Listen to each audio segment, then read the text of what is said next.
Señor, gracias.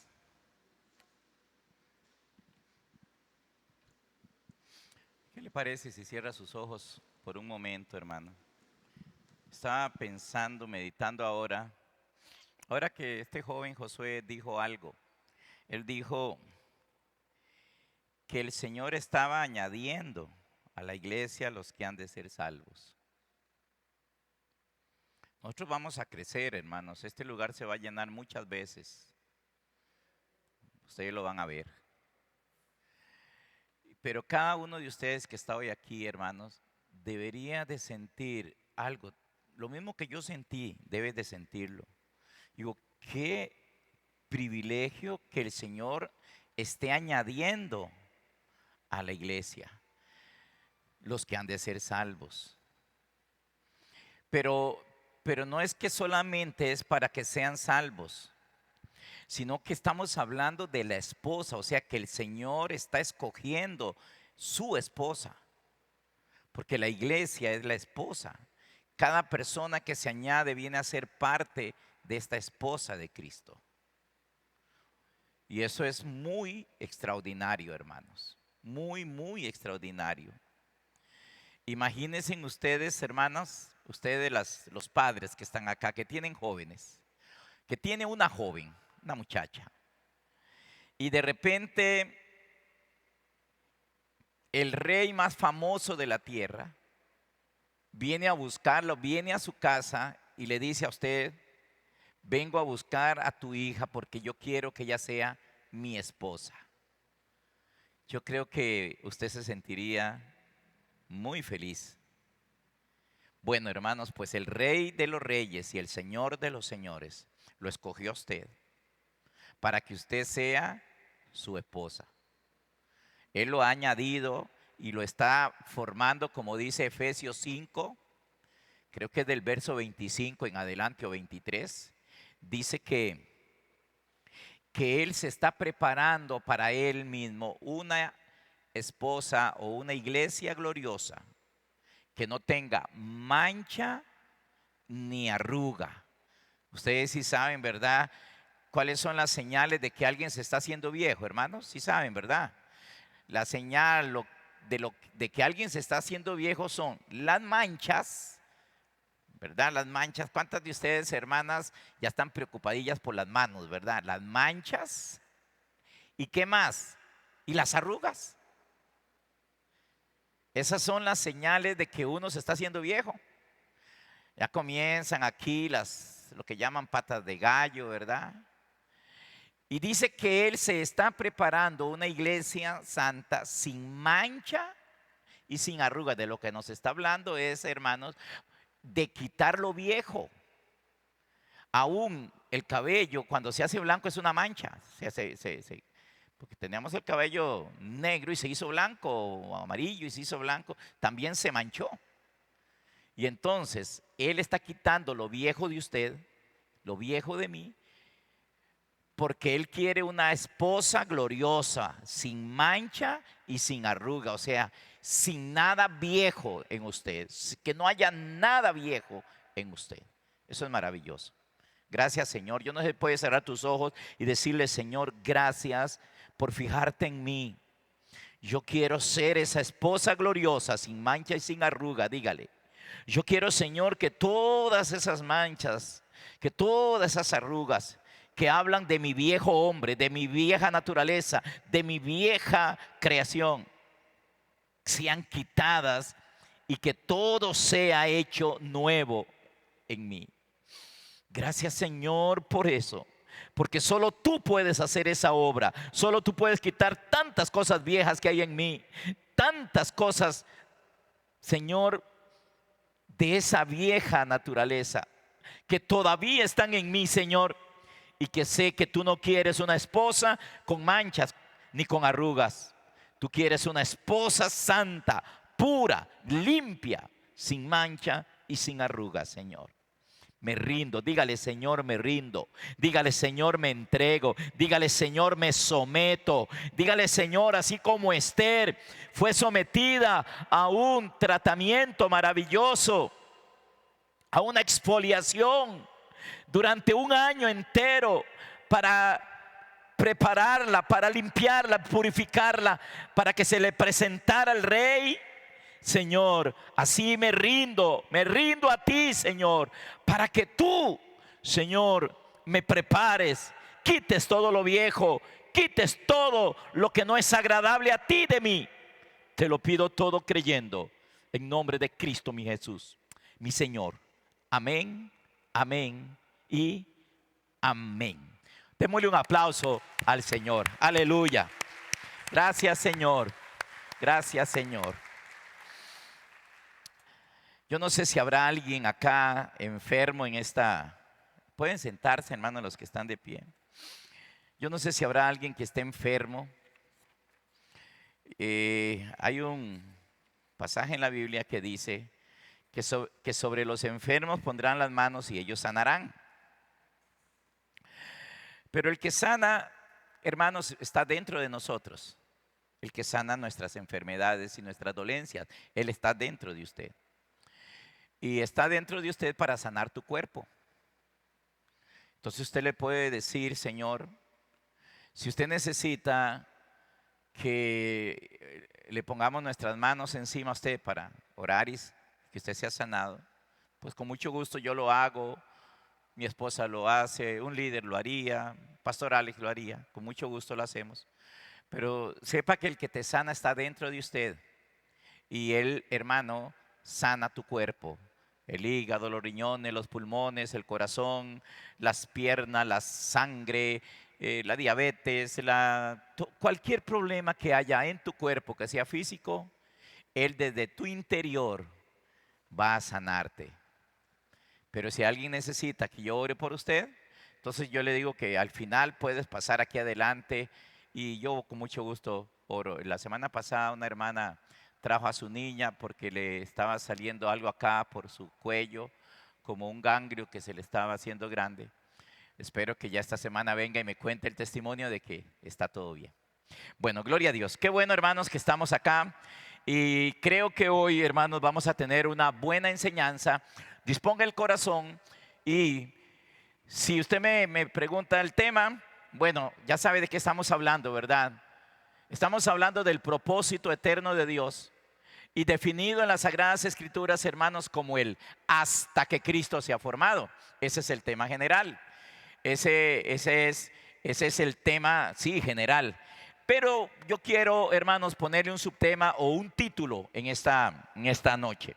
Y el subtítulo o el título de la enseñanza, hermanos, se llama Nuestra verdadera participación en el cumplimiento de su propósito. Un poquito largo el título, hermano, pero hoy vamos a aprender, vamos a entender. ¿Por qué quiero decirles esto? Porque cuando nosotros comenzamos esta serie, hermanos, hablamos de que habían son como 4 estaciones para que el propósito eterno de Dios se cumpla en cada uno de nosotros.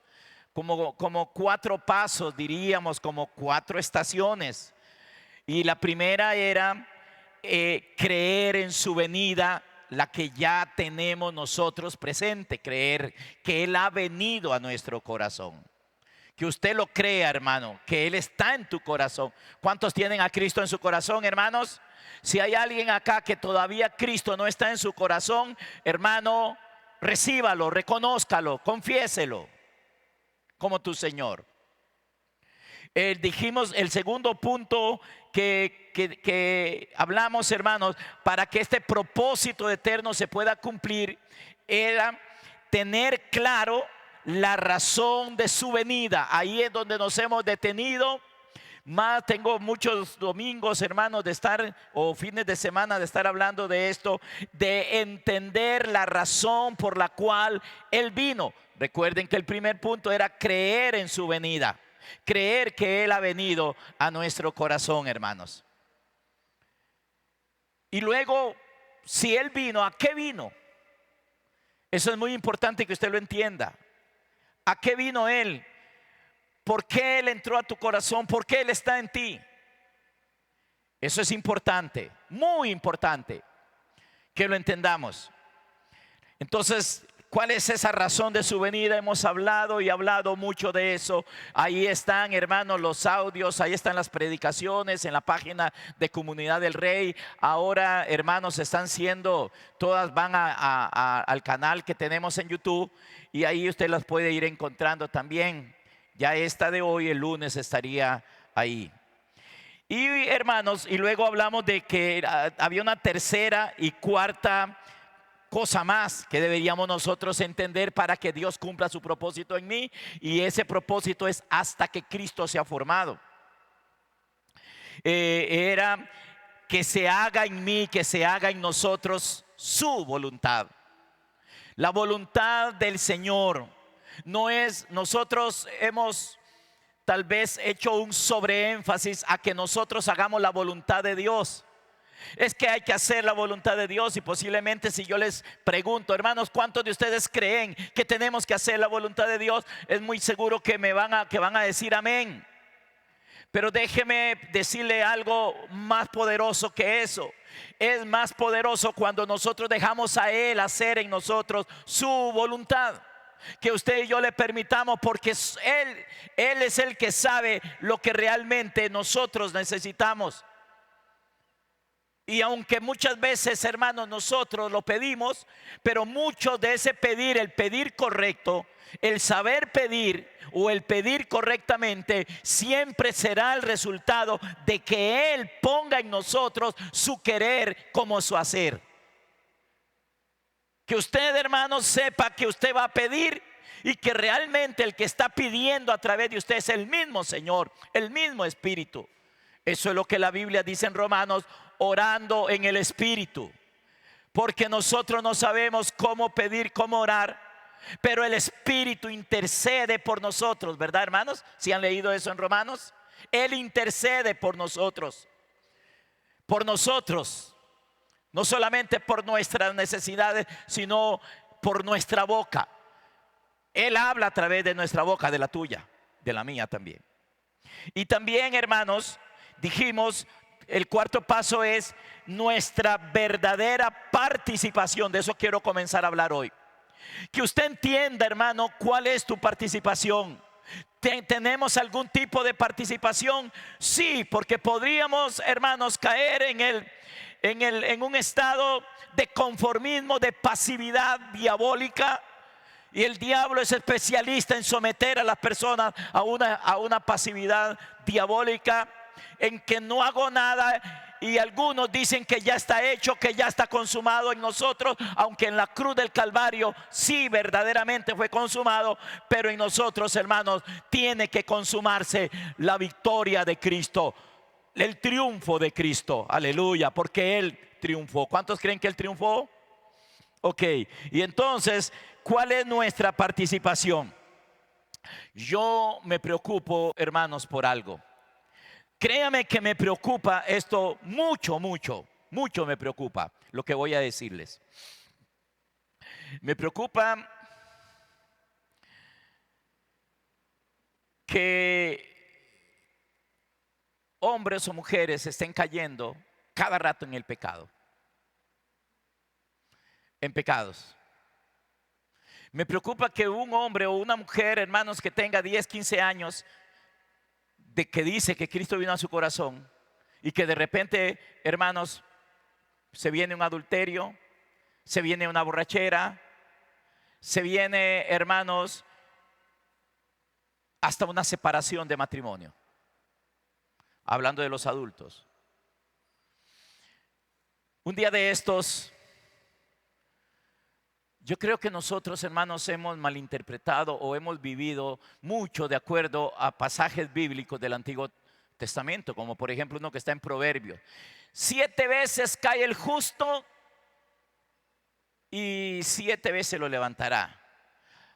He visto algunos que ponen ahí, hermanos, en las redes: 7 veces cae el justo y 8 veces lo levantará el Señor. Así que usted no se preocupe, hermanos, si usted cae, Dios lo va a levantar. Eso es peligroso, hermanos, que nosotros nos agarremos de ese versículo sin entender realmente lo que está diciendo ahí. Y entonces, hermanos, automáticamente podemos estar cayendo y volviéndonos a lo que dice ese versículo, que es la costumbre que hay en la iglesia de hoy, hermanos, agarrar versículos y aplicárselos a sí mismo, un versículo por acá, un versículo por allá, un pasaje por allá, otro por allá. Y entonces como que ya está predispuesto a caer. Pero como Dios me levanta, y entonces muy parecido a lo que el apóstol Pablo decía en el libro de Romanos, que pequemos para que la gracia abunde. Entonces, entre más pequemos, más gracia habrá sobre nosotros, decían algunos predicadores en los días de Pablo, y los hay hoy también. No, esto no se trata de estar cayendo en pecado. Esto se trata de que usted nunca caiga. De eso es que se trata. Ahora, si cae, hermano, Dios te levantará. Sí, pero no se trata de que esté cayendo y de que usted se justifique o autojustifique, hermano, diciendo, bueno, pero Dios lo va a levantar. No importa las veces que caiga, Dios es tan bueno que Dios lo va a levantar. Claro, hermano, pero ¿no le parece que ese Dios que es tan bueno, lo que quiere es que usted no caiga y que Él tiene el poder para que usted no caiga? Estamos yendo más allá. Este Dios tan bueno y tan extraordinario tiene el poder para libertarlo al hombre de algo que está dentro de él, para que él no esté cayendo. Eso es más glorioso que esté cayendo y levantándolo, creyendo, cayendo y levantándolo. De por sí, hermanos, ninguno de nosotros está como muy dispuesto a estarle perdonando a alguien lo mismo cada rato. Se lo podemos perdonar una vez, y la segunda vez, y la tercera vez, pero ya la cuarta, hermano, ya comienza el asunto a ponerse serio. Y a la quinta ni se diga, y a la sexta, papito, mejor ve a ver qué hace. ¿Cierto? ¿Sí o no? Y entonces, ¿qué nos hace pensar, hermanos, que para Dios es agradable? Teniendo Él el poder, teniendo Él la capacidad, teniendo Él en sí, hermano, habiendo vencido en la cruz, habiendo llevado el pecado, habiendo vencido al diablo, habiendo resucitado de los muertos, venció todo lo que había que vencer, hermano, y que nosotros, hermanos, estemos en esa pedidera de perdón todo el tiempo por la misma cosa. No que Dios no perdone, sino que no se trata de eso, sino que se trata de la transformación del hombre, de que seamos libertados por el que está dentro de usted. Y de eso es que trata nuestra participación. ¿Cuál es la participación? Vamos ahora sí a las Sagradas Escrituras. Vamos a abrir nuestras Biblias en el libro de Salmos 138, versículo 8. Yo les pido a los que están encargados, hermanos, de esto ahí, que me pongan atención, que se concentren para que lo pongamos bien rápido. Ahí lo tenemos. Jehová cumplirá. Léalo duro, hermano, léalo usted, léalo fuerte, leámoslo fuerte. Dice, Jehová cumplirá su propósito, el de él, su propósito en mí. Diga, en mí. Vamos, léalo así. Diga, Jehová cumplirá su propósito en mí. ¿Cuál propósito? El de él, no el tuyo. Entiéndalo. Jehová cumplirá lo que él se propuso. Su propósito, lo que él se propuso. ¿Y saben qué fue lo que Dios se propuso? Desde la caída de Adán, Él se propuso volver a levantar al hombre caído, volver a llevarlo, hermano, a la posición y condición que tenía antes de la caída. Lo profetizó y dijo que la serpiente heriría en el calcañar a la simiente de la mujer, hablando de Jesús, pero que la simiente, hablando de Cristo, heriría a la serpiente en la cabeza. Y efectivamente lo hizo. Amén. Jehová cumplirá, dígalo otra vez, diga, Jehová cumplirá su propósito en mí. Hermano, Si usted se va a apropiar de versículos, está bien. Apropiémonos de la obra de Cristo. La Biblia nos habla de Cristo, de su victoria, de su triunfo, de su resurrección, de su glorificación, de su venida a nuestro corazón, de su obra poderosa en nosotros. Y entonces cuando tú comienzas, hermano, ¿por qué? Porque ese versículo lo han torcido. Y lo han torcido, hermanos, a que Dios cumplirá mi propósito. Así lo han interpretado durante mucho tiempo. Yo también lo hice. Entonces, hermano, que usted tenga propósitos, que usted tenga metas, que Dios las va a cumplir. Eso no dice el versículo. Ahí lo que dice es que Él va a cumplir el propósito de Él. Y entonces, hermano, cuán importante es que yo entienda cuál es el propósito de Él y que yo me someta a Él, que yo me rinda a Él para que Él cumpla, para que el Señor cumpla su propósito en mí. Su misericordia es para siempre.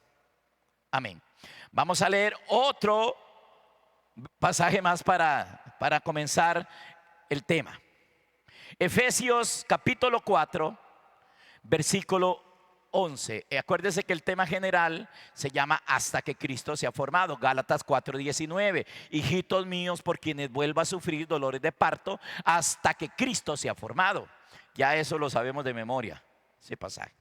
Ok, Efesios capítulo 4, versículo 11 dice así: y Él mismo, hablando de Cristo, está hablando, hermanos, de la victoria de la cruz, de la victoria que Él tuvo en su muerte, sepultura y resurrección.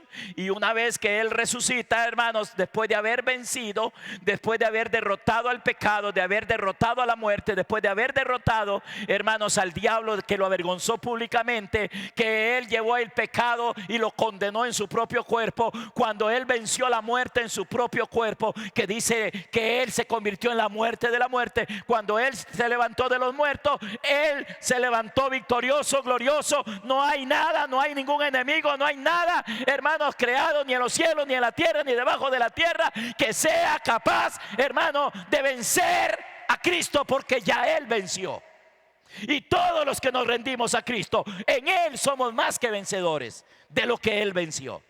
Cuando Cristo es el Señor, su victoria, hermano, cuando Cristo comienza a formarse en nosotros. Y de eso es que habla el versículo. Dice, y Él mismo constituyó, después de la resurrección, Él constituyó a unos apóstoles, a otros profetas, a otros evangelistas, a otros pastores y maestros. Siguiente: a fin de perfeccionar a los santos, a ustedes y a mí también, para la obra del ministerio, para la edificación del cuerpo de Cristo. Siguiente, póngale cuidado a ese. Ponga cuidado.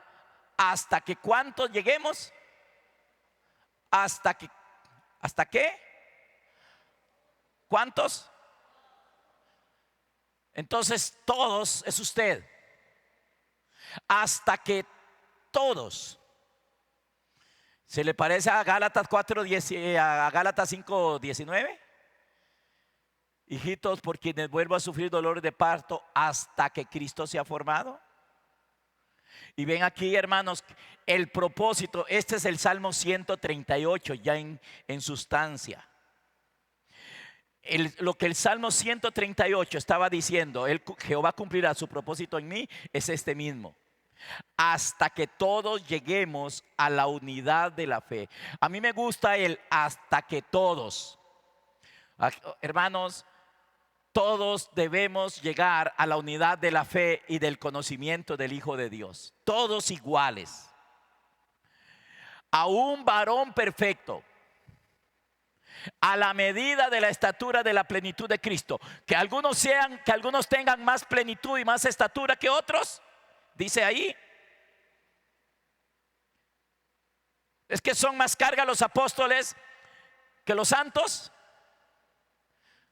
No, porque el apóstol, hermanos, es un instrumento, es un enviado nada más. Eso es todo, un enviado, un instrumento, que él mismo tiene que, hermanos, alcanzar esa estatura. No puede tener una estatura más grande que esa. Y el que nosotros podamos considerar más pequeñito en la iglesia, que podríamos decir, no sé quién, hermanos. A veces pensamos que hay hermanos más pequeñitos en las iglesias, más de más baja, no sé, condición. También ese hermano va a tener la misma medida y la misma estatura. Es como decir, como los padres que tienen, hoy no se puede casi usar este ejemplo, pero hace, no sé, 50 años atrás, casi todas las familias, hermanos, eran familias de 5 hijos, de 6 hijos, de 8 hijos, de 9 hijos, de 20 hijos. En mi pueblo había una familia de 28 hijos. ¿Qué les parece? 28 hijos. Y uno le preguntaba a la mamá y al papá que cuál de todos esos él amaba más. Y ellos decían, iguales a todos. Ahora nosotros tenemos 2. ¿A cuál amo yo más? Igual. Ustedes, los padres que están acá, que tienen 2 o 3 hijos, ¿a cuál ama más? Ahora, una cosa es que algunos de ellos son más especiales que otros con uno, ¿verdad? Eso es una cosa. Pero eso es lo de ellos para acá. Pero de aquí para allá, nosotros los padres amamos a nuestros hijos exactamente igual. A veces nos caen mal al mismo tiempo los 2, por jupones, ¿verdad? Pero cuando se trata de amarlos, los amamos exactamente igual. Uno no puede, hermano, darle algo a uno y al otro no. No se puede. Es que no se puede. Los amamos exactamente igual. Y entonces, hermanos, eso mismo es el propósito de Dios. Él no quiere que haya en su pueblo, en su familia, en su iglesia, unos más grandes y otros más pequeños. Unos más importantes y otros menos importantes. No. Dice, hasta que todos alcancemos la misma estatura, el mismo nivel, la misma condición. Que todos seamos exactamente iguales a su Hijo Jesucristo. ¿Saben por qué, hermanos? Es que uno no ama a un hijo más que a otro. Porque ellos son exactamente, uno dice, ya es que son mis hijos, los 2 salieron de mí. Y la mamá dice, es que yo a los 2 los engendré. O a los 2, perdón, los parí. Porque el que engendró fue el papá. Y la mamá los anduvo ahí en el estómago, ¿verdad? Y ella fue la que los dio a luz. Y entonces, hermanos, ojalá que puedan entender esto. Porque, hermanos, el hasta es muy importante en el entendimiento del propósito eterno de Dios. La preposición hasta es muy importante porque esa es la meta. Ese es el fin. Ese es el propósito eterno. Y entonces en alguna parte se habla, hermanos, de que Cristo se ha formado. En otra parte se habla, hermanos, de alcanzar una estatura como aquí. Más atrás dice un mismo Señor, una misma fe, un mismo bautismo, o un solo bautismo, o un solo Señor, una sola fe. Pero, hermanos, todos nos están hablando a nosotros del propósito de lo que Dios se propuso después de que el hombre cayó en el pecado. Después de que aquel hombre llamado Adán, hermano, cayó, Dios se propuso destruir la serpiente, vencer la serpiente, matar la serpiente, hermano, y a ese mordido de la serpiente, hermano, sanarlo, levantarlo, restaurarlo y volverlo a llevar a su posición. ¿Por qué? Porque antes de la caída el hombre era, hermano, era como el Hijo de Dios. Todo el hombre era igual al Hijo de Dios, todos eran igual a Cristo. Todo el hombre era como Cristo. De hecho, así dice la Biblia, que Dios lo hizo a su imagen y a su semejanza. Y entonces lo que antes de la caída, ver a ese hombre, ver a esa mujer, era como ver a Cristo. La misma estatura, la misma medida. Pero estoy hablando en sentido espiritual, hermano. Y eso hay que entenderlo. Ok. Entonces, es un solo o un mismo propósito para todos. Y entonces lo primero, hermano, es que todo lo que sepamos, o que todos lo sepamos, y lo sigamos. Si usted se va hoy con eso claro en tu corazón, que el propósito de Dios es el mismo para todos. Nadie acá tiene un propósito de parte de Dios diferente. Todos tenemos el propósito de Dios, hermanos, para todos es el mismo, exactamente lo mismo. No hay un propósito para uno y un propósito para otro. Que puede haber una asignación, hermano, que puede haber una vocación diferente, es obvio. Aquí tenemos, hermanos, aquí tenemos diferentes vocaciones en los hombres. Hay ingenieros, hay albañiles, hay maestros, hay secretarias, hay de todo. En cuanto a eso, hermanos, en cuanto a funciones, en cuanto a vocación, digámoslo así, vocación natural. Pero en cuanto al propósito de Dios, Él solo tiene un propósito para todos sus hijos. Y es que todos lleguemos a la misma estatura, a la medida de la plenitud de Cristo. Es como el Señor agarrando un poco de barro y volviendo a ser a un hombre conforme a su imagen y conforme a su semejanza. De hecho, hermanos, desde la caída del hombre, en el libro del Génesis capítulo 3, inmediatamente que el hombre cae, el Señor le dice, porque polvo eres y al polvo volverás. Pero él no era polvo antes de la caída. Él antes de la caída era alguien a la imagen de su hijo, semejante a su hijo, semejante a Cristo. Pero después de la caída, el hombre se convirtió en polvo. Entonces hoy Dios, hermanos, está volviendo a hacer de este polvo, que es usted y que soy yo, algo que sea igual a la imagen y a la semejanza de su hijo. Por eso dice que hasta que todos lleguemos a la unidad de la fe y a la estatura del varón perfecto. Por eso dice eso ahí. O hasta que Cristo sea formado, hasta que nos miren a nosotros, hermanos, hasta que el Padre nos vea y diga, exacto, así. Así lo quería ver. Exactamente igual a mi hijo. Como mi hijo. Huele igual a mi hijo. Habla como mi hijo. Se comporta como mi hijo. Es santo como mi hijo. Es puro como mi hijo. Es recto como mi hijo. Es fiel como mi hijo. Es íntegro como mi hijo. Es verdad como mi hijo. ¿Me comprenden, hermanos? Los hombres hemos luchado desde las plataformas como esta y desde otros muchos lugares. Los predicadores han luchado, hermanos, por obligar a la gente de alguna manera a que estas personas puedan ser buenas, a que estas personas, hermanos, puedan ser mejores. Pero esto no se trata ni de ser más buenos ni de ser mejores. No, hermano, lo que se trata es de que seamos como el Hijo de Dios. Y entonces aquí, hermano, yo sé que la pregunta que surge en todos, y bendito Dios cuando esa interrogante nazca en tu corazón, la interrogante de decir, ¿y cómo hago yo para ser como el Hijo de Dios? Y cuando los predicadores entendamos que ese es el propósito eterno de Dios, y que yo en mí mismo no tengo la capacidad de llevar a alguien a esa medida y a esa estatura, porque no se trata, hermanos, de darle lecciones nada más, de una enseñanza teórica, de una información buena. Es más que eso. Realmente es la formación de Cristo en el hombre, la transformación del hombre a Cristo. Y eso, queridos hermanos, queridos predicadores que me escuchan, eso solo lo puede hacer el mismo Señor. Y ahí es donde nosotros nos tenemos que rendir. Porque todo lo que no es como Cristo no heredará el reino de Dios.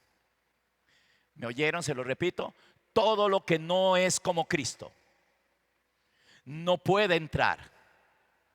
¿Se acuerdan la semana pasada? Mateo 22, la fiesta de bodas. Cuando el Señor entró y se encontró a alguien que no estaba vestido de bodas y que le dijo, ¿usted cómo hizo para entrar aquí? ¿Se acuerda, Nidia? Y el hombre no pudo responder. Y entonces el Señor de la casa, el de la boda, dijo: agárrenlo, échenlo afuera, porque él no está vestido de boda. Y entonces a mí eso me causa, hermanos, un temor reverente. Y yo entonces entiendo la importancia de que sea Cristo en mí, de que ya no viva yo, sino que sea Cristo el que viva en mí. Entonces hay un yo que tiene que morir. Ya no vivo yo, hay un yo que ya no tiene que vivir más. El yo es primero que Cristo en nosotros, y ese yo tiene que morir. Yo creo que todos ustedes han oído hablar del yo, ¿verdad? Es que el yo, sí. Pablo dijo: ese yo ya no vivo yo, ya ese no existe, ya ese ha muerto, ya ese no es más. Ahora el que vive es Cristo en mí. Y qué bonito que es cuando nosotros nos entendemos esto y nos rendimos para que Él nos haga conformes a Él. Nos hemos llenado de, hermanos, de consolaciones humanas. No importa cómo usted sea, no importa cómo usted viva, hermano. Si 40 veces cae, 40 veces lo levantará. ¿Estaría usted dispuesto, hermano, a que una persona le pida 40 veces perdón por la misma cosa y que usted lo va a perdonar? Yo creo que no. Y tal vez decir: no, hermano, pero Dios sí. ¿Y quién le dijo a usted que Dios sí? ¿De dónde tomó eso? ¿De dónde se imaginó eso? Si Él vino para quitar el pecado, si Él vino para libertarnos del pecado, entonces Él nos va a decir: no, porque yo vine para quitarte el pecado, para que usted no peque más. Yo vine para limpiarte y transformarte, para que ya usted no siga haciendo aquello.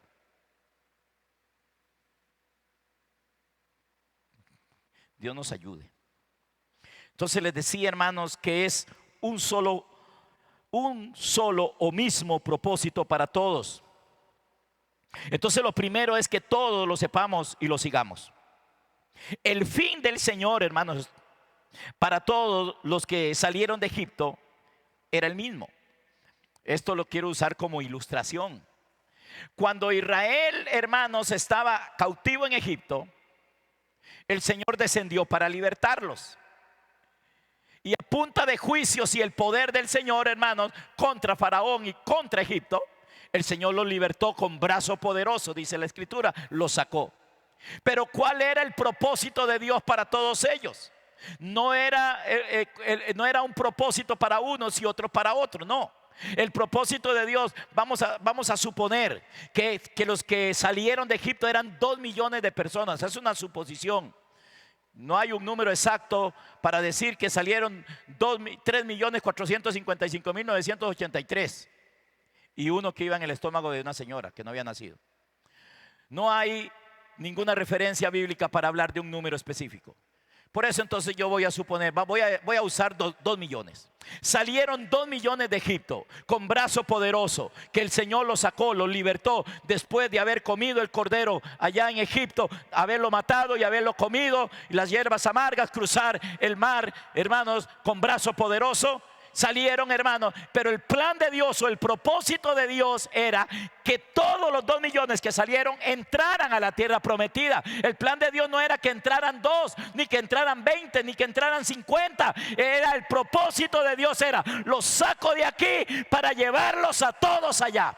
Ahora, que no todos pudieron entrar, que no todos entraron, nunca fue culpa de Dios. El plan de Dios, el propósito de Dios era que todos entraran. Había suficiente poder en Dios para llevarlos, había suficiente fuerza en Dios, había capacidad en el Señor para llevarlos a todos, pero ellos no quisieron, ellos no se sometieron. Y lo mismo les digo a ustedes hoy: hay suficiente poder en el Señor para que usted y yo alcancemos la misma estatura de Cristo, para que Él nos haga conforme a Cristo. En Él no hay, hermano, escasez. Él no está limitado por nada. Si alguien no lo logra, no es porque Él falló, sino porque nosotros no nos rendimos al Señor.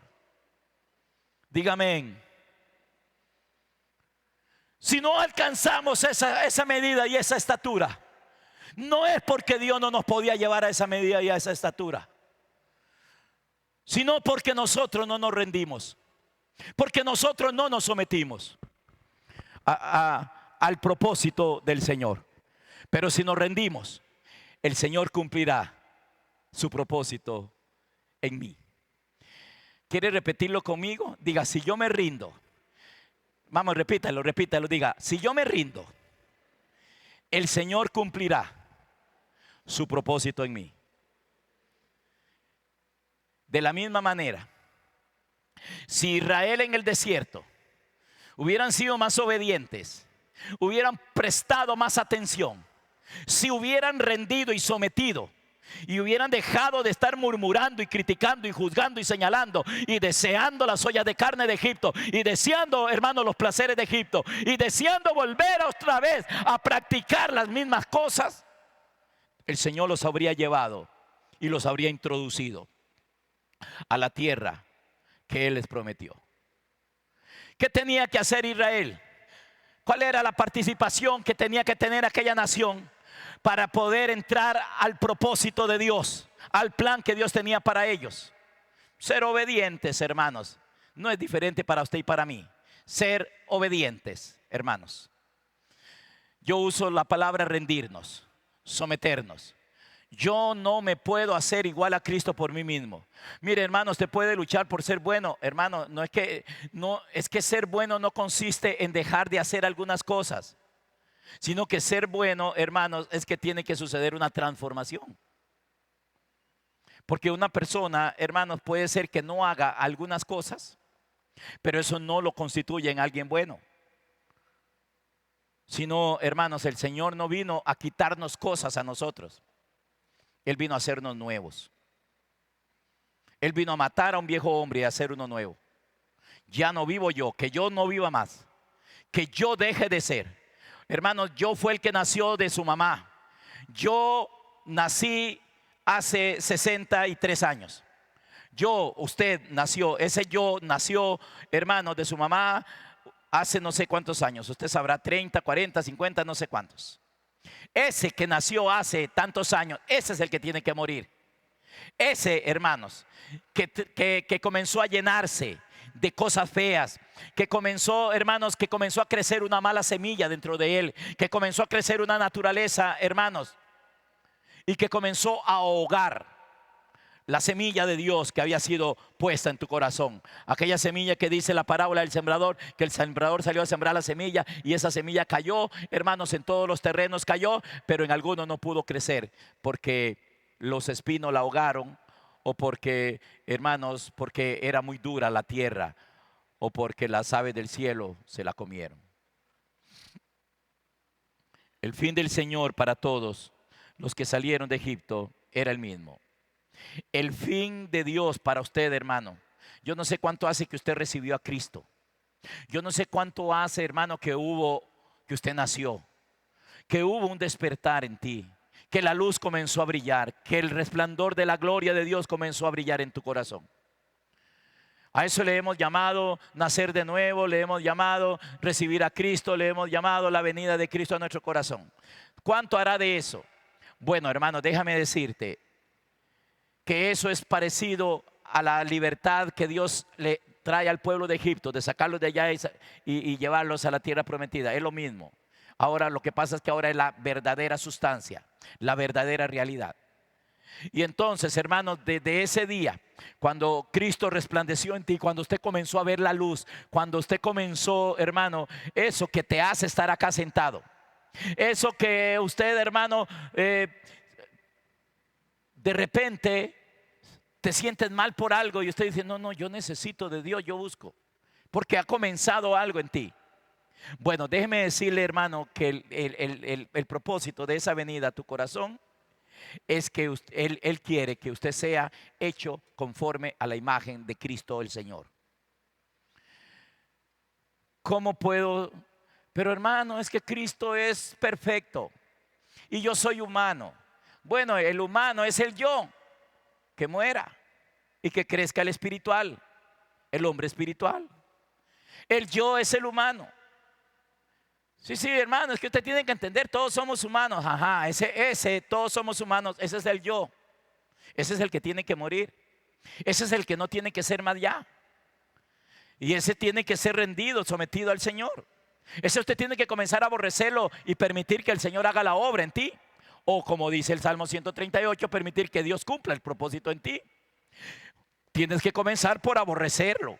Tienes que comenzar por aborrecer el yo, por odiarlo con toda tu alma, convertirte en el enemigo de él, decir no lo quiero. Yo sé que tal vez no debería decir lo que voy a decir, hermano, pero a mí no me gustan las culebras, las serpientes, hermano, de verdad. Y me gusta mucho ver los canales ese como Nat Geo y esos canales que hablan mucho de animales y de selvas y de todo eso. Y entonces hay un programa que se llama Serpientes en la Ciudad. Y hay una pareja, hermanos, que se dedica a que cuando se mete una serpiente en alguna casa, generalmente es en Sudáfrica eso, entonces se mete una serpiente y los mandan a llamar a ellos para que la saquen. Hay una serpiente muy mala ya que se llama la mamba negra o la mamba verde. Es malísima, dice que uno dura como media hora después de que lo muerde una culebra de esas, hermanos, media hora y adiós, ¿verdad? Y son muy feas también. Pero ellos, hermanos, ellos las tratan con amor.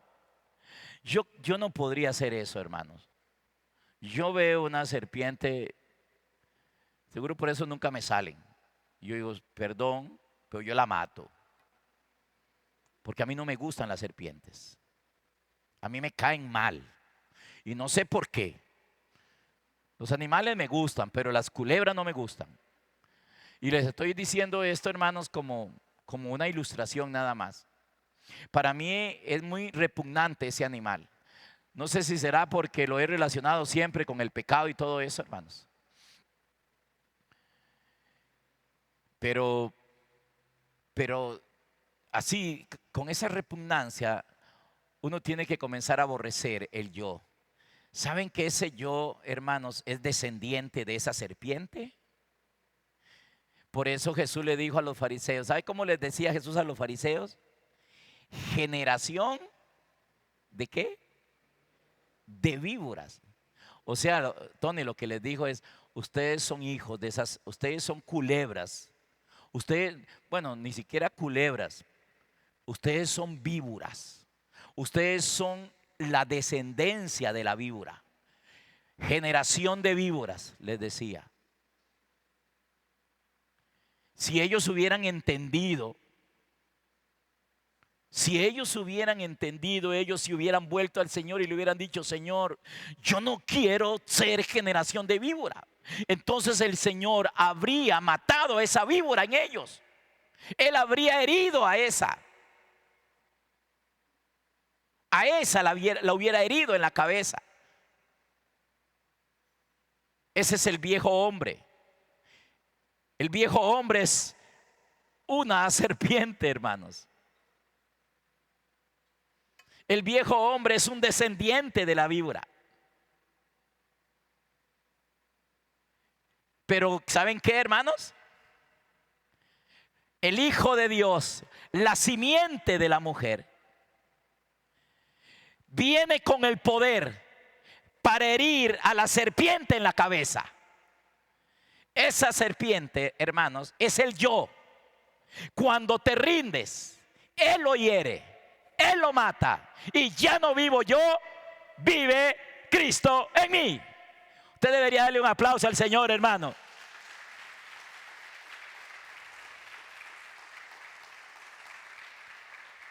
Porque las víboras tienen hijos. Y Jesús también le dijo a los fariseos que ellos eran hijos del diablo. Ustedes son hijos de Satanás. Es otra forma diferente de decirle hijo de la serpiente, hijos de la víbora. Vosotros sois de vuestro padre el diablo, le dijo. Ellos se enojaron. Lo que tenían que hacer era decirle, Señor, ¿cómo podemos dejar de ser hijos del diablo? ¿Cómo? Y entonces el Señor les había dicho, pues yo vine para deshacer las obras del diablo. Yo he venido para herir a la serpiente en la cabeza. La vence en la cruz y ahora Él la vence en cualquiera de nosotros que se rinde, que se somete. Que ya no viva más yo, hermanos. Ese yo es muy terrible. Ese yo es el que adultera, el que fornica, el que roba, el que mata, el que miente, el codicioso, el avariento, el jactancioso, el orgulloso. Ese es el yo. Esa es la naturaleza de la serpiente. Esa es la víbora. Y la víbora no es la esposa, no es la suegra, sino que todos aquellos hermanos tienen una víbora en ellos. Estoy hablando en sentido figurado también.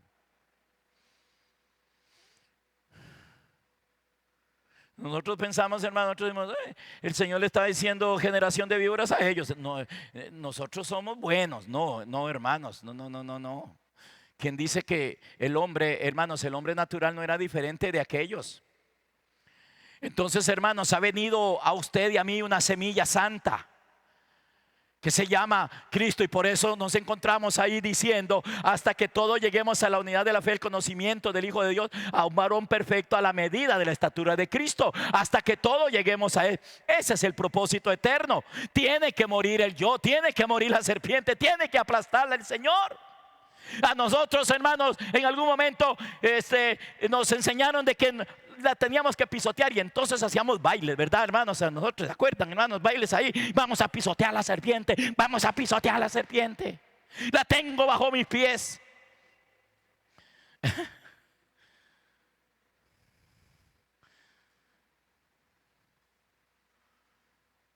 El que la pisotea es Cristo. Ese es el yo. Y ya no vivo yo, dijo Pablo, y esta ha de ser nuestra realidad también. No la confesión solamente, sino la realidad y después la confesión.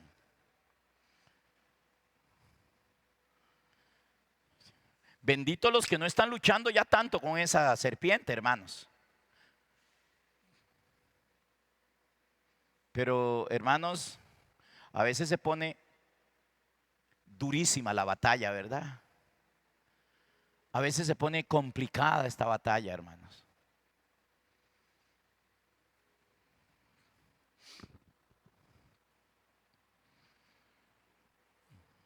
Entonces, hermanos, ese es el plan de Dios, el propósito de Dios. Él quiere que todos.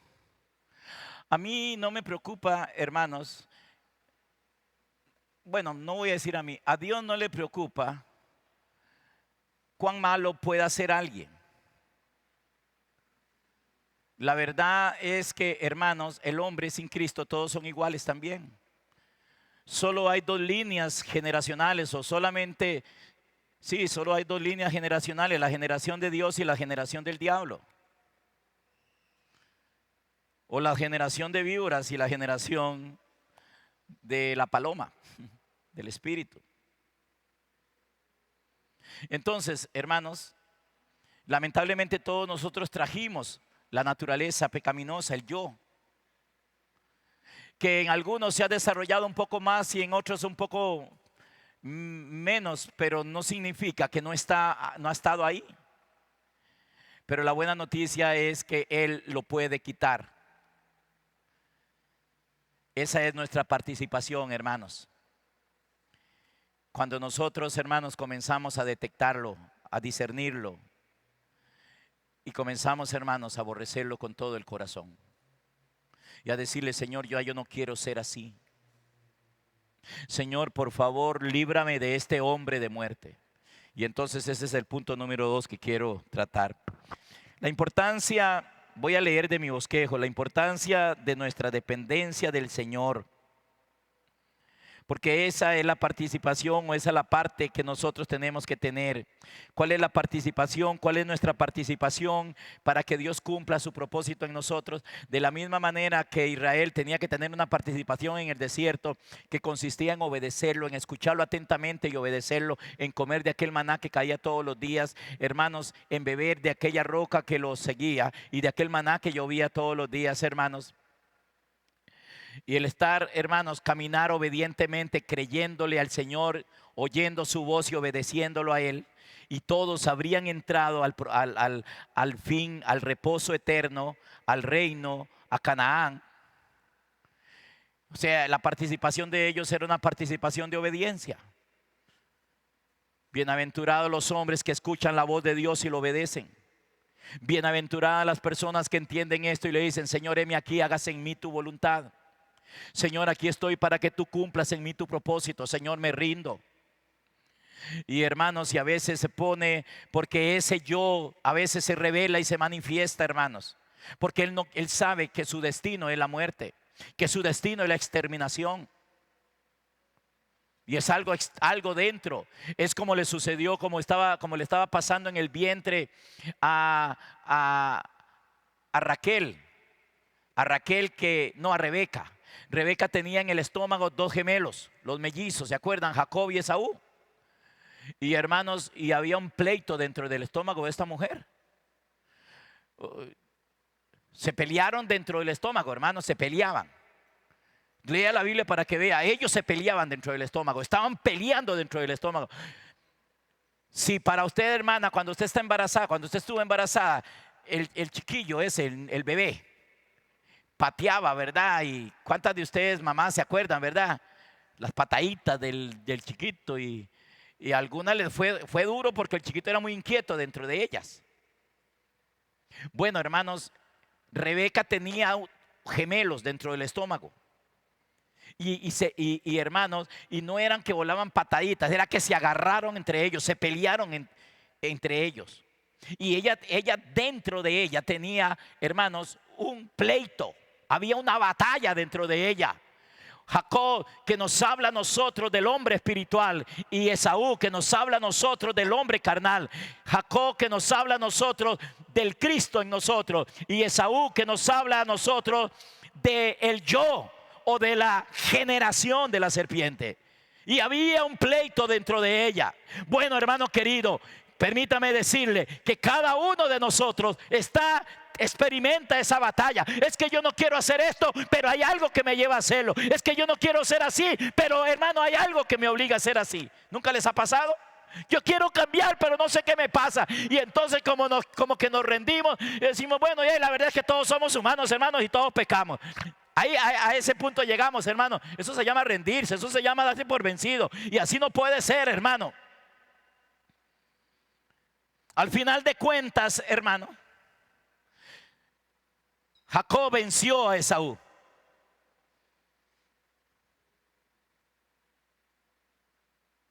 Y así tiene que suceder en nosotros.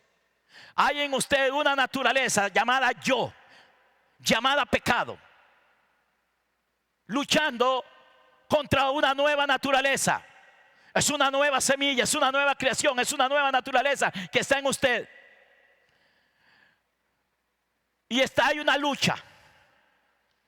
Pablo decía: porque yo quiero hacer lo bueno, pero me encuentro con que hay algo dentro de mí que me lleva a lo malo. Y entonces decía: miserable de mí, ¿quién me librará? Porque quiero ser bueno, pero hay algo en mí que no me deja. Todos nosotros nos ha pasado eso, y posiblemente usted está luchándola con eso. Y eso mismo, hermano, es lo que desbarata matrimonios. Eso mismo es, hermano, lo que destruye a los hombres, los que los tienen en la cárcel, los que convirtieron a un hombre en asesino, los que hicieron que otro sea un difunto. Porque, hermano, algo dentro de ellos se manifestó y mató, dañó, afectó, hizo daño. Y entonces, hermanos, nos lleva después, ya que después de la torta, a pedir perdón. Para después otra torta más. Y para después otra torta más. Me perdonan el término que estoy usando. Y la buena noticia es que el Cristo vino para que ya no estemos bajo ese poder, para que ese Esaú, hermano, esa carne, esa naturaleza sea quitada. Se llama el yo. Que ya no viva yo, que viva Cristo. Y en cambio Cristo es amor, es paz, es santidad, es justicia, es bondad, es rectitud, es integridad. Y cuando ya no vivo yo y vive Cristo en mí, lo que está viviendo en mí es la nueva creación, la nueva naturaleza, el Hijo de Dios.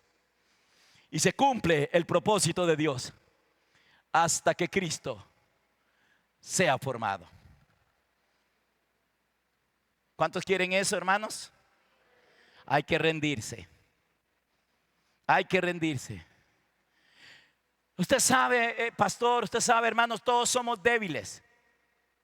Pues diga el débil, fuerte soy. Esas son justificaciones del yo. El yo es el que dice, usted sabe, todos somos débiles. ¿Y quién no peca? Sí, yo nunca, hermanos, dejó de pecar porque yo es el mismo pecado.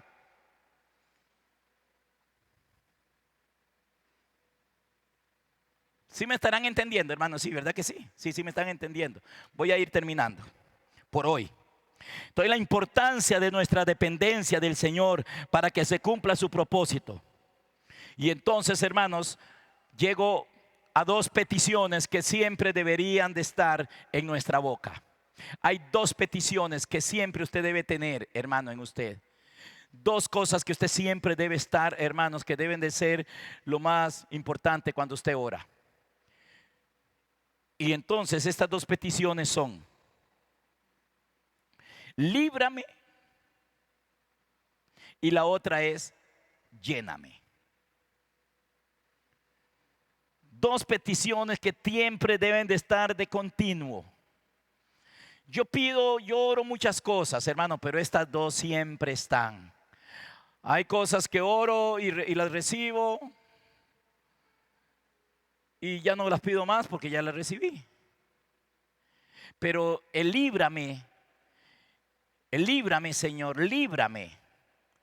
Jesús lo enseñó, pero está por toda la Biblia, el líbrame. He descendido para librarlo de la potestad de los egipcios, dijo el Señor. Bajó Dios para librarlo del poder del faraón. Siempre Dios ha venido a librar al hombre.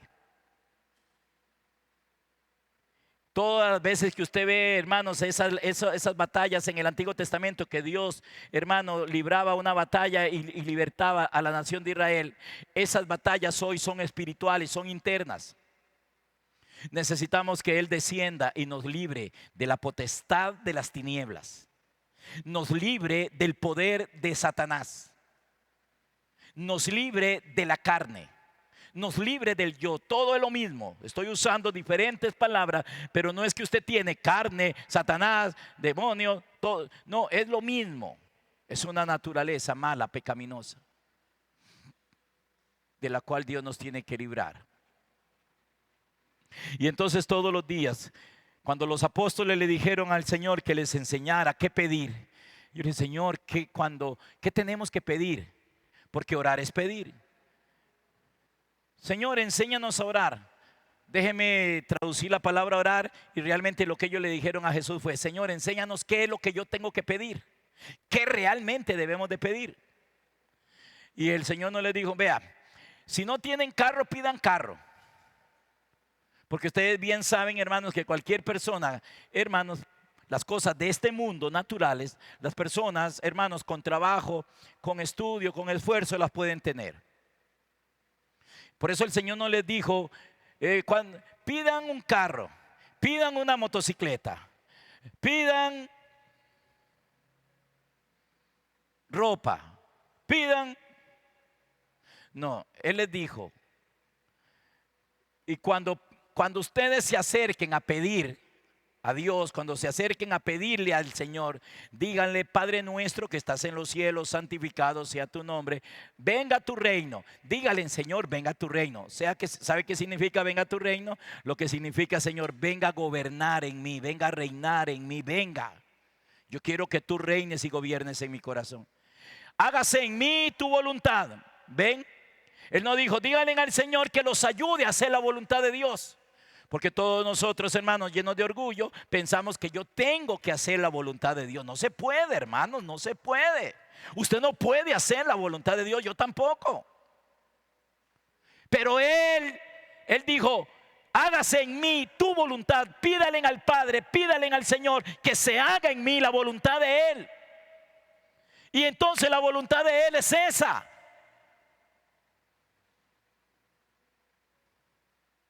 Él quiere hacer en usted su voluntad. Hágase en mí tu voluntad, como en los cielos, como en Cristo. también aquí en la tierra. Cristo, los cielos y la tierra son las dos contrapartes. Cielo nos habla de Cristo, tierra nos habla de nosotros. No el planeta, no lo que está al lado arriba o afuera de la atmósfera. Venga tu reino, hágase en mí tu voluntad como en los cielos, hágase también aquí en la tierra. Aquí en la tierra, aquí en la tierra, aquí en la tierra. ¿Dónde? Aquí en la tierra.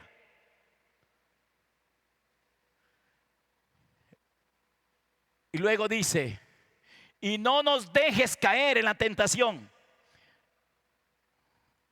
Es que el diablo me echó una zancadilla. ¿Han oído eso? Es que se resbaló en una cáscara de banano, dicen otros. ¿Será que Dios no tiene poder para librarnos, para que nosotros no caigamos en la tentación? ¿Será que Él no puede hacerlo? ¿Será, hermanos, que Él no tiene la capacidad? Por supuesto que sí la tiene. Entonces cuando yo le digo, Señor, no me dejes caer en la tentación, Él me va a ayudar a no caer en la tentación. Él me va a librar de eso, hermanos. Pero si yo ando, hermano, viendo para acá, viendo para allá, deseando esto, deseando lo otro, amando las cosas del mundo, buscando las cosas del mundo, deleitándome en las cosas del mundo, mi hermano, cuando venga la tentación, usted no va a poder librarse. No va a haber quien lo libre. Le va a pasar como a Sansón. Durante unas cuantas veces Dios le ayudó, pero llegó el momento, hermano, en que ya Dios no le ayudó más. Y Sansón, hermano, le cortaron el pelo, le sacaron los ojos, lo amarraron con cadenas y se lo llevaron allá, hermano, preso. Porque él, hermano, porque él jugó. No me dejes caer en la tentación y líbrame del mal. Líbrame del malo. Líbrame del yo. Líbrame de esa serpiente. Líbrame del pecado. Es lo mismo. Todo es lo mismo. El yo, la serpiente, el pecado. Líbrame, Señor, del mal. No del mal que está afuera, hermanos amados. No de lo que hay afuera solamente. Porque sabemos, hermanos, cómo muchos mártires del Señor fueron matados y el Señor no los libró de lo externo. Y no porque no tuviera el poder, pero ya ese es otro tema. Líbrame del mal, hermano, quiere decir de algo que hay dentro del hombre. Líbrame de esto que está en mí. Líbrame de este yo, Señor. Líbrame ya de esto, Señor. Yo no quiero esto, Señor. Yo no quiero el mal en mí. En otra versión no dice del mal, sino líbrame del malo. Pero no del malo que está afuera. Donde usted ve al diablo, donde usted ve el pecado, donde usted ve lo malo, donde usted ve eso. Hermano, el problema es que si usted lo ve afuera, ya lo engañaron.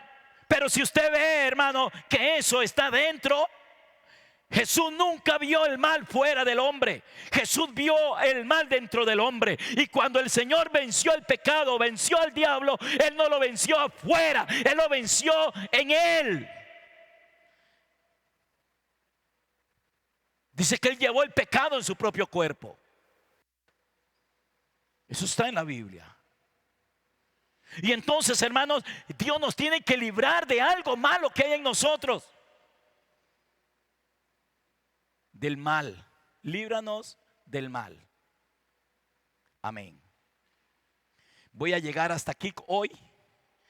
La semana entrante, hermanos, sigo hablando de la participación de nosotros para que podamos llegar a la estatura del varón perfecto. Eso solo lo puede hacer Dios. Y usted está aprendiendo. Ahora lo que queda de aquí en adelante, hermano, es que usted pueda aplicar la enseñanza. ¿Qué es lo que tengo que aplicar, hermano? Ore mañana, o tal vez ahora vas manejando, o tal vez vas de pie, no sé, hermano, a la casa en bus o lo que sea, o caminando. Y dígale, Señor, líbrame del mal. ¿Han visto a las personas, hermanos, que se sienten acomplejados? Está dentro, es algo dentro de ellos. Eso también. Alguien que tiene una ira incontrolable. Si los conocen, ¿verdad, hermanos? Si han visto personas, hermanos, que es una ira, pero es un enojo, hermano, que usted le ve los ojos, casi ve fuego en los ojos. No está afuera, está dentro de ellos. La codicia está en los ojos, se sale por los ojos, pero está dentro. La avaricia, todo eso son los frutos de la carne o las obras de la carne, de algo que está dentro del hombre. A eso Jesús le llamó el mal o el malo. Líbranos del malo. Él tiene poder para hacerlo. ¿Saben por qué? Porque ya Él lo venció en la cruz. Y entonces ese malo que está en el hombre, cuando lo ve a él, tiembla. Por eso la Biblia dice que Satanás cree y tiembla. Cuando él lo ve a usted creyendo lo que yo estoy diciendo, él comienza a temblar, porque sabe que sus días están contados, que le queda poco tiempo. Porque usted está entendiendo. Y entonces comenzamos a ver una iglesia santa, sin mancha y sin arruga. Hombres nuevos, mujeres nuevas, a la medida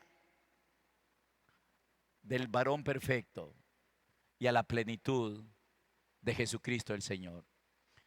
Solo me queda hacerles una pregunta. ¿Usted quiere eso, hermano? ¿Usted desea eso? Si me preguntas, hermano, para mí no hay nada más importante que eso. Para mí esto es lo más importante. No deseo otra cosa más que el Señor cumpla su propósito en mí. Y cuando oro por ustedes, eso es lo que oro, hermano. Que el Señor cumpla el propósito de Él en usted. Póngase de pie. Es cierto que en algunas obras de la carne son más fuertes que en otros, pero todas proceden del mismo árbol malo. Para algunos hermanos la lucha más fuerte es con un vicio, otros es con la codicia, pero todas proceden del mismo árbol. O sea que el árbol malo está ahí adentro y tiene que ser cortado. El hacha tiene que ser puesta a la raíz de ese árbol. Y solo el que tiene esa hacha se llama Cristo, para matar el yo o para librarnos del malo, del hombre fuerte, del pecado. Yo no sé usted, hermano, el problema no es que usted luche con algo. Es que yo siempre, la lucha mía es con esto, la lucha mía. Hermano, no se centre en ser liberado de esa cosa, sino del que produce esa cosa. ¿Me comprende? Porque puede ser que usted tenga victoria, hermano, usted siempre lo dominó. Vamos a decir, de lo más común y corriente, lo dominó el alcohol, el alcoholismo, problemas de alcoholismo. O las faldas, como dicen algunos, es que el problema mío son las mujeres. Los celos, yo no sé. Y usted entonces se centra en que el Señor te libere del alcoholismo. Y sí, pero hermanos, el árbol que produce muchos frutos quedó en usted. Es un árbol que produce muchos frutos. Entonces produce el fruto del alcoholismo, del adulterio, de la fornicación, de la mentira, del odio, del rencor, de la ira, de la contienda, de la disensión. Todo eso es el mismo árbol que produce todas esas cosas. Y entonces le quitamos al árbol el fruto de la obra del alcoholismo, pero quedaron 30, 40 más ahí. ¿Me comprende, hermanos? Entonces el Señor no viene a quitar el fruto, viene a poner el hacha a la raíz, dice la Biblia. El hacha está puesta a la raíz del árbol.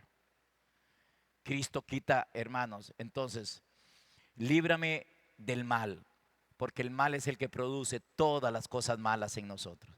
Nosotros pecamos porque somos pecadores. Amén. Cierra tus ojos, Padre.